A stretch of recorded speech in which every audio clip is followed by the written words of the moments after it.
Michael Weber from the State University of New York, Downstate College of Medicine in Brooklyn, New York. Welcome to this program on strategies to improve adherence and persistence in the treatment of hypertension. Joining me today are Dr. Jan Basil from the Medical University of South Carolina, Nancy Houston Miller from the Life Care Company in Menlo Park, California, Nancy, and Dr. David Kuntz from Rutgers Robert Wood Johnson Medical School in New Brunswick, New Jersey. David? The goals of this program are, first of all, to initiate strategies to improve patient adherence in the treatment of hypertension, and in the course of this discussion, we'll differentiate between beta blockers with antihypertensive and vasodilatory properties and traditional beta blockers. Before we begin our discussion, please take a moment to test your knowledge on this topic by answering a few questions. You'll have another chance to answer these questions at the end of the activity to see what you've learned. Hypertension still represents a major public health crisis, with hypertension noted as the primary or contributing cause to more than 360,000 deaths every year in the United States. Effective hypertension management remains a significant clinical challenge despite the availability of numerous therapies. Poor medication adherence is a major barrier to effective blood pressure management, with only about 57% of patients remaining adherent to their medications.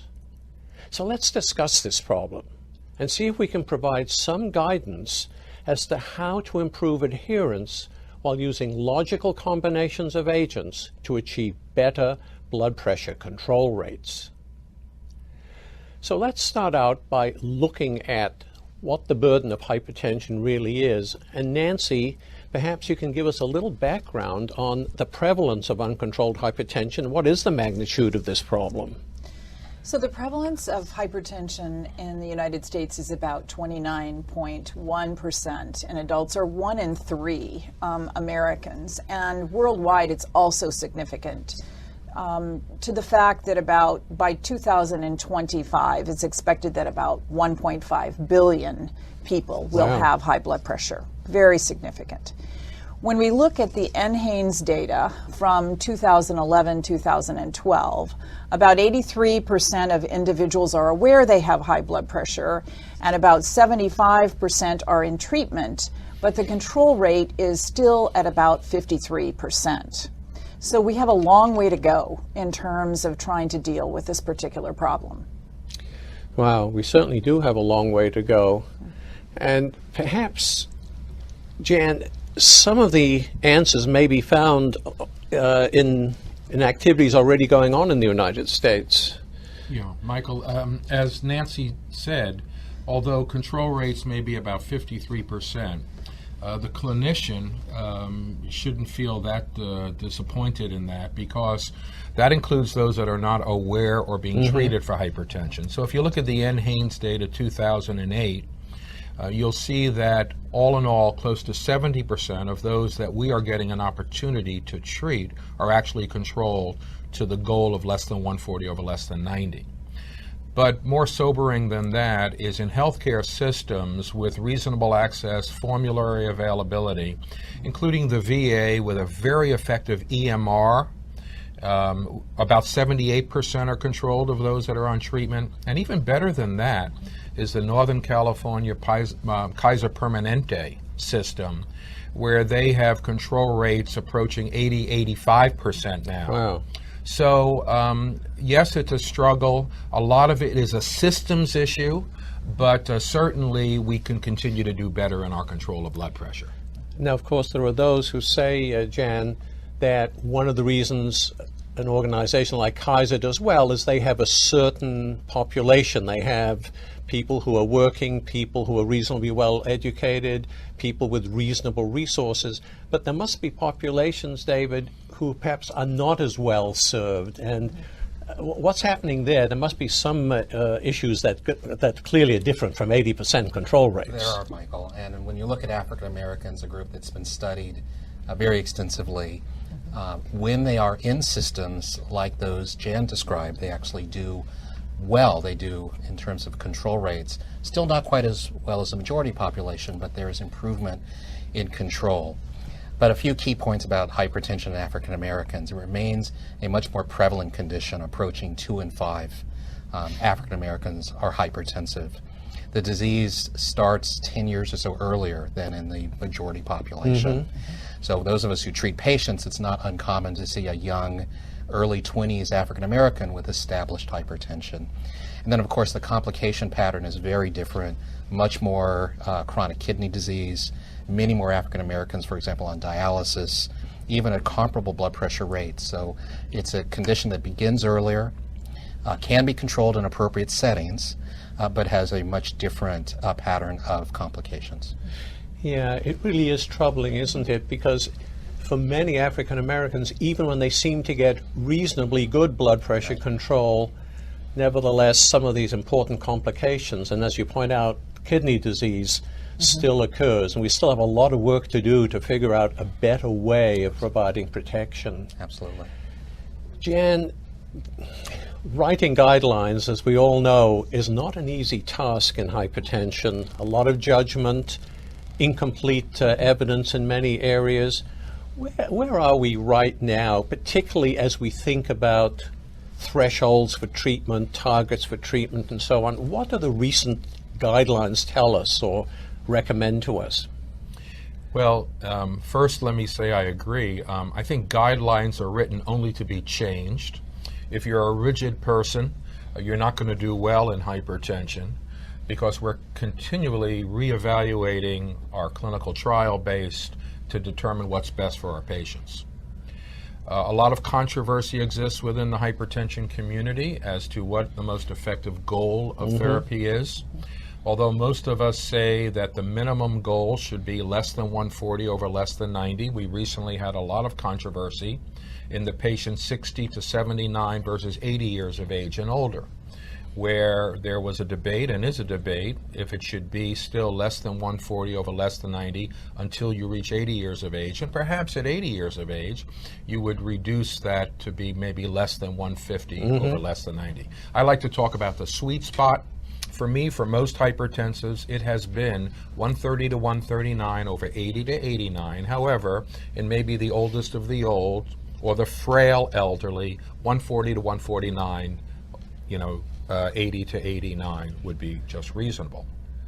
However, recently we had the SPRINT trial stopped early. This is a National Heart, Lung, Blood Institute trial of 9,361 individuals, and although we do not have the final results, we know in this trial where drug use was similar in both groups, double-blindly randomized one group to less than 120 millimeter systolic goal versus less than 140 millimeter systolic goal. Surprisingly, the lower systolic goal was associated with a quarter reduction in mortality and 1/3 reduction in cardiovascular event rates, prompting the NHLBI to stop the study early. This has caused a lot of consternation in the community at large, but at present, until we see the final data, we need to know in patients 50 years of age and older, and they actually were over, some of them over with no upper age and over 80 years of age, so we'll have some of that data. About 28% are over 75 years of age, 28% are African American, 28% have chronic kidney disease. So we're going to have a lot of richness in this non-diabetic population to understand if the threshold for control should be where we define hypertension. That is, where and who will actually be told that less than 120 is the best goal for them. A tremendous change in the paradigm of hypertension. Again, though, creating some of the difficulty in understanding evidence, because this was a study done, first of all, it excluded people with diabetes, who were addressed earlier in the ACCORD study, where I think less than 140 was apparently the appropriate target for most people with diabetes.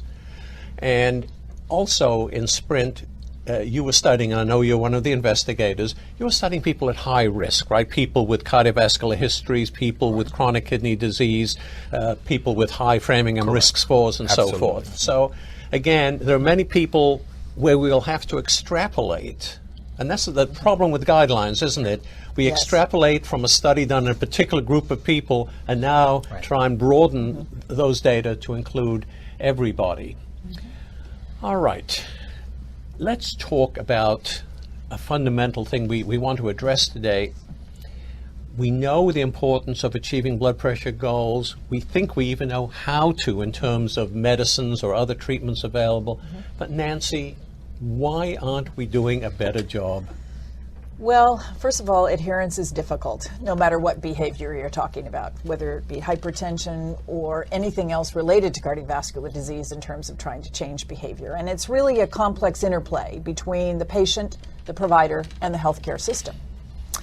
And when we talk about medicines, we used to talk about a dichotomous variable of perhaps that 80% of people that took medicines were compliant and less than that, were not. And indeed, you can't look at adherence that way. You really have to look at it from the perspective with medications as to who initiates taking the medicine, how well do people execute the regimen on a daily basis, and how long do they persist in taking that medicine.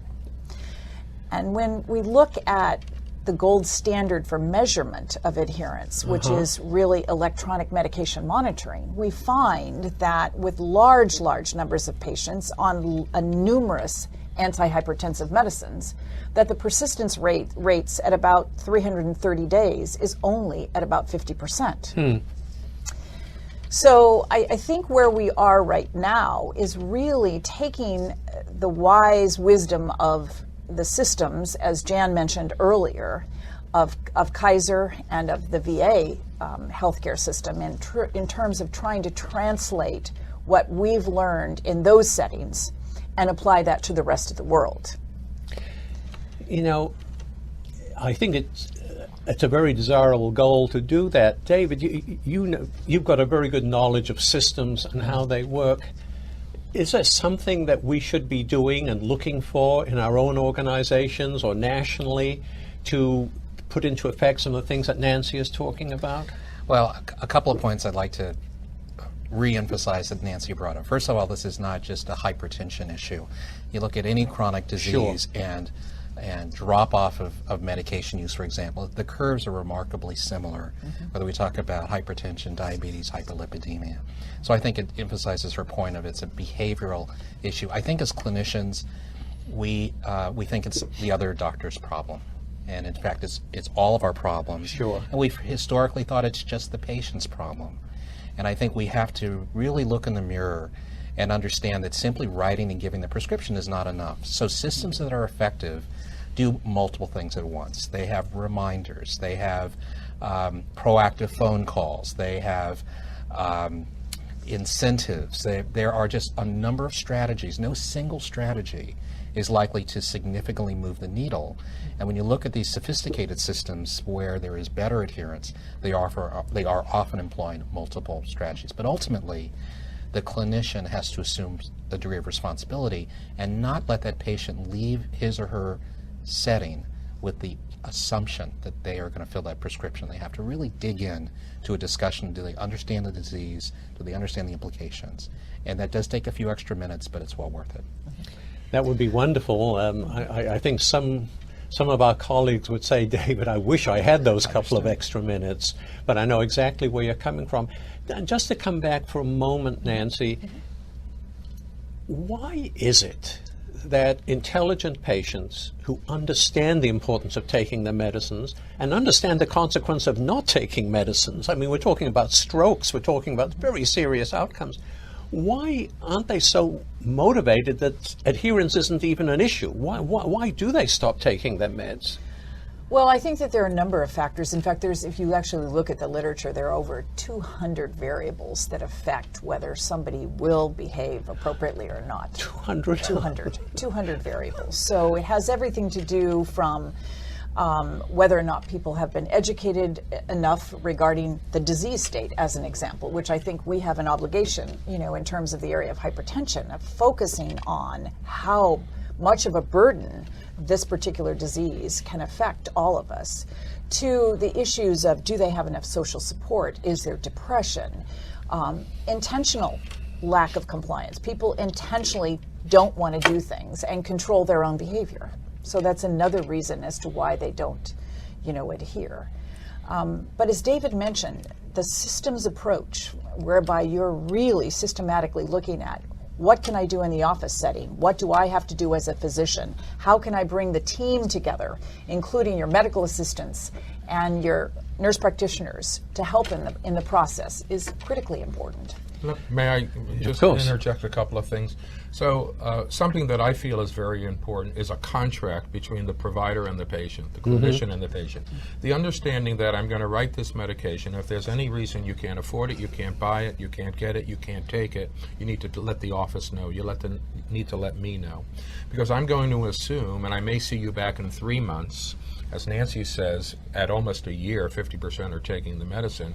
I need to know why you are not on the medication. And there's no judgment here. I just need to know, and I'll get back with you, and we will work through it, give you a different medicine, maybe from a different class, but we need to have your blood pressure controlled. The other thing is I write an e-script now on an EMR. It goes to a pharmacy. The patient has told me that's where they want to pick it up. But within 48 hours to clearly a week, if they don't pick it up, it's taken off the shelf.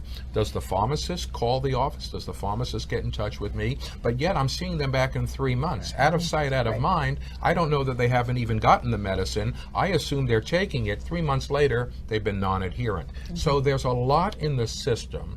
There's a lot that we need to work on. But the bottom line is, the payers also need to know that this takes time and energy. So it's that tripartite, patient, payer, and provider working together.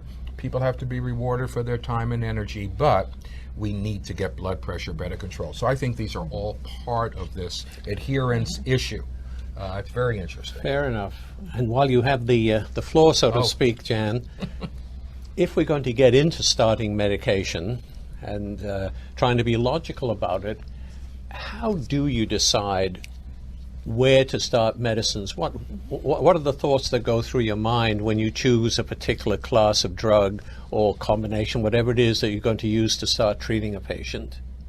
Well, it's a very good question, and I have to tell you there's tremendous variability in what clinicians are actually picking as their first, second, third drug, because currently I work a resistant hypertension clinic for the medical school, and I'm getting consults of patients on multiple medications who are not controlled. And Michael, it doesn't always make sense what they're picking. And so most of the guidelines have suggested that the first 3 drugs, in no particular order, because of favorable outcomes, have been a RAS blocker, a thiazide-like diuretic or thiazide diuretic, and a calcium channel blocker. But to be fair, the Canadians who update their guidelines every year have suggested beta blockers are appropriate in people less than 60 years of age, where their outcomes are better. Their outcomes are not as good in the older patient, especially the traditional beta blockers for stroke, which doesn't do very well on a traditional beta blocker.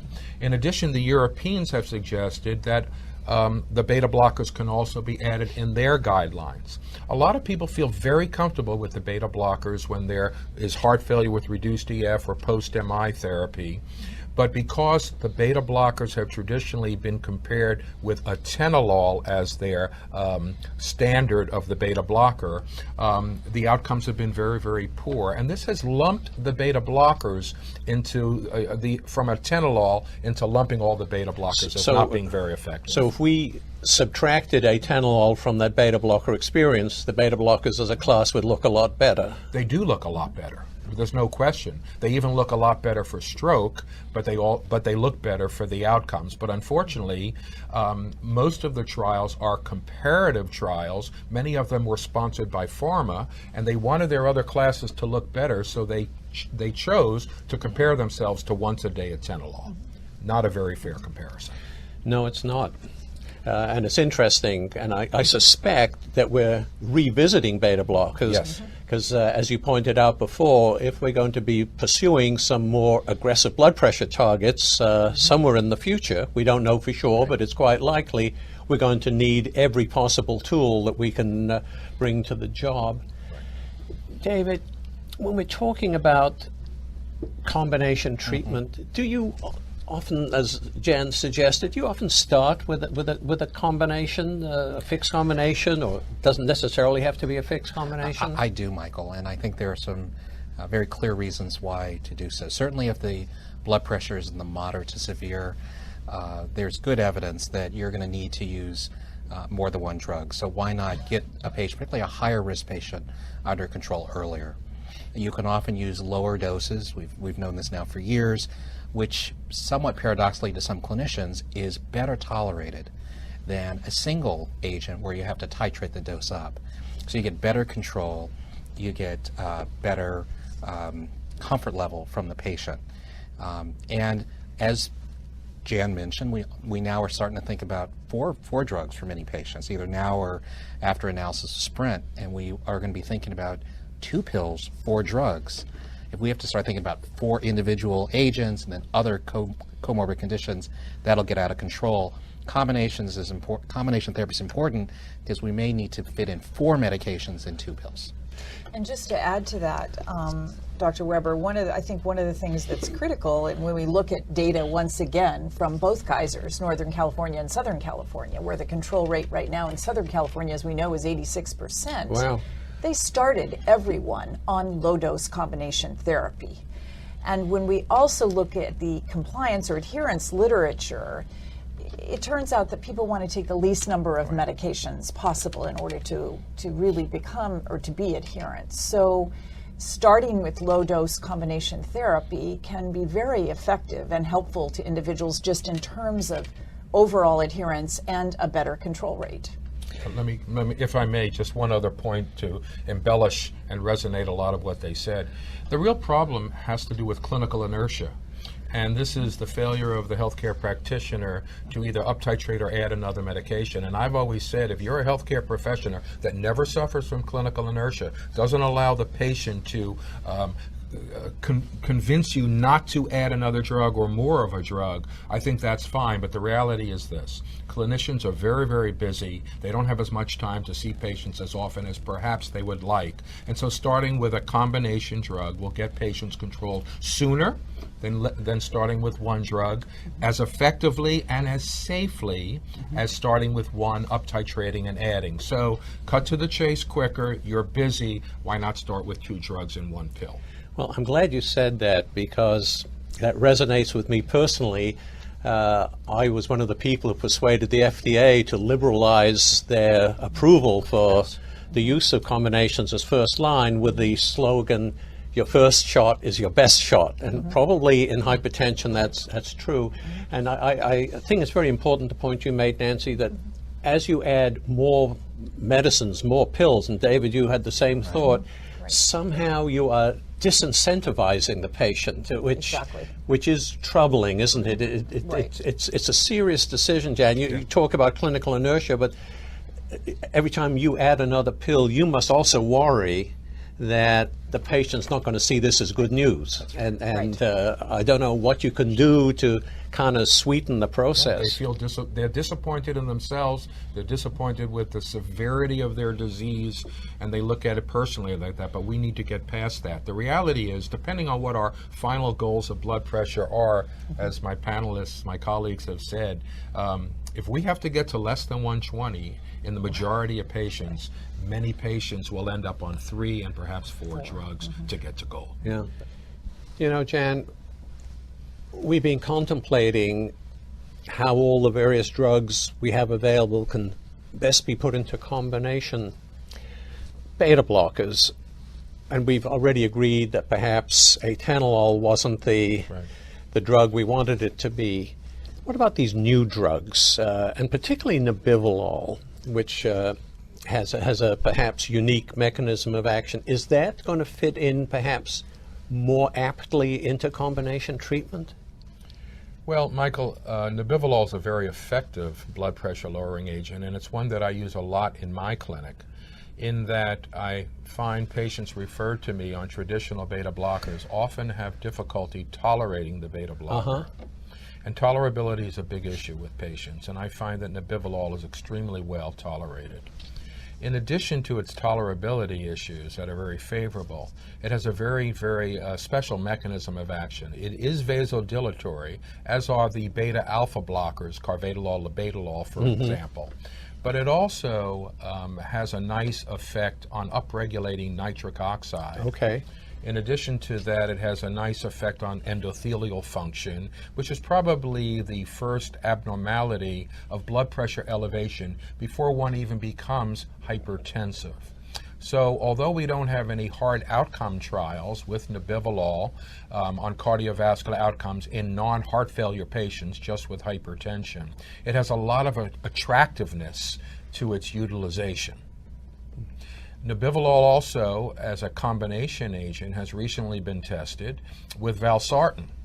And compared to either one, up-titrating, when you looked at 20 nebivolol with 320 of valsartan, a combination that heretofore, beta blocker, RAS blocker together, was difficult to show an additive blood pressure lowering effect. When we looked at diastolic blood pressure, which was the target for most hypertension blood pressure lowering agents to get approval, the combination of 20 nebivolol with 320 of valsartan was more effective, significantly so, in reducing diastolic blood pressure than any monotherapy, nebivolol up-titrated or valsartan up-titrated. David, we've been hearing some very interesting things about nebivolol, the fact that it may be a little bit different. Does that have a special implication for the African American population? You know, I think it does. There was a trial some years ago that our late friend Eli Saunders ran, where he looked at nebivolol compared to verapamil in monotherapy, and the results were very encouraging and different than previous trials involving first-generation beta blockers. And whether it's unique properties of nebivolol, which we can discuss in more detail, it gave us a clue that there may in fact be something different about this drug in this difficult-to-treat population.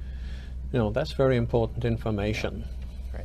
Michael, may I just add one thing to David's points that he made? I just want to add two things. One, in my practice in the African American population, I just want clinicians to realize that perhaps both in the African American and in the obese hypertensive, where traditionally we really have stopped at 10 milligrams as the up-titration, it may behoove us to go to 20 milligrams. Okay. I hate to say never in hypertension. I've never used 40 milligrams of nebivolol as which is the ceiling dose of nebivolol.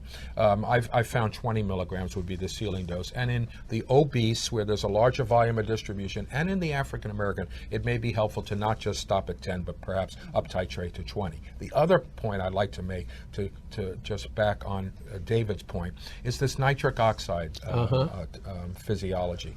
And that is that in African Americans, as a group, at least in heart failure trials, they have failed to upregulate nitric oxide.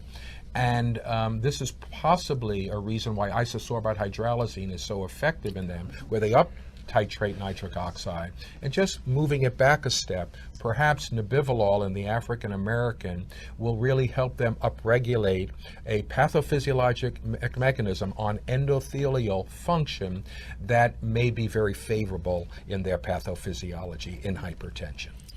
No, those are very good points. And of course, I've always liked the fact that unlike the traditional beta blockers, nebivolol, and to some extent carvedilol as well, are very benign when it comes to the metabolic issues, which of course plays into this whole story, that we don't get changes in glucose metabolism, we don't get much by way of changes in lipids. So that again adds to the relevance of this kind of approach. Two other quick points. They're weight neutral as opposed to weight gaining on insulin resistance, which the traditional beta blockers are, the vasodilatory beta blockers. And in addition, at least with nebivolol, we have good evidence compared to atenolol and some other antihypertensives that it favorably affects central blood pressure. Okay, yes. Which is an issue because we measure peripheral blood pressure clinically, and to know that nebivolol nebivolol has an effect centrally, closest to the heart, on central blood pressure, which was one of the downfalls of atenolol in the ASCOT and the sub-study CAFE blood pressure trial, is a nice pathophysiologic fact that we can hopefully translate into outcome improvement. Hasn't been shown, but reasonable people can be reasonable, and these are very nice qualities in nebivolol. Well, that's fascinating, and indeed, I think we're going to learn a lot more about these innovative drugs, and particularly their role in combination therapy, which prompts me, Nancy, to ask you. We've seen some, or we've talked about some very interesting aspects of combination treatment. Is there some last comment you would like to make?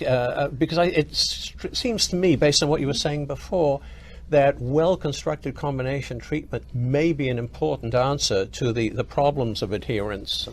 Well, I think obviously our efforts today have really focused on adherence, and so we kind of come full circle and talk about what are some newer methods that we can utilize in order to try and improve adherence. And obviously new medicines are one way of looking at, trying to get better control, but low dose combination therapy, as we've seen and has been utilized in many institutions, is also another way. And I think, if we can gain better control, if we can get better control faster, if we can keep patients on fewer medicines by utilizing low-dose combination therapy, for which there are many now combinations, I think we will have hopefully succeeded in getting a little bit further in terms of our efforts in looking at better hypertension control. So, you've heard it. Adherence, a big issue right across the population, some possible good solutions we've seen from systems such as some of the major healthcare organizations, the VA system and so forth. We've talked about some of the approaches to dealing with adherence, some very innovative ideas, among them the better and greater use of combination therapies, some interesting aspects about some of the newer drugs and how they may fit into putting together logical combinations, and in turn, we hope, improving outcomes for our patients. Well, this has been an absolutely delightful and valuable session. David, I'd like to thank you very much for your contributions. Thank you, Michael. Nancy, for your very interesting contributions. And Jan, as always, it's been a pleasure having you as part of our panel. Thank you for participating in this activity.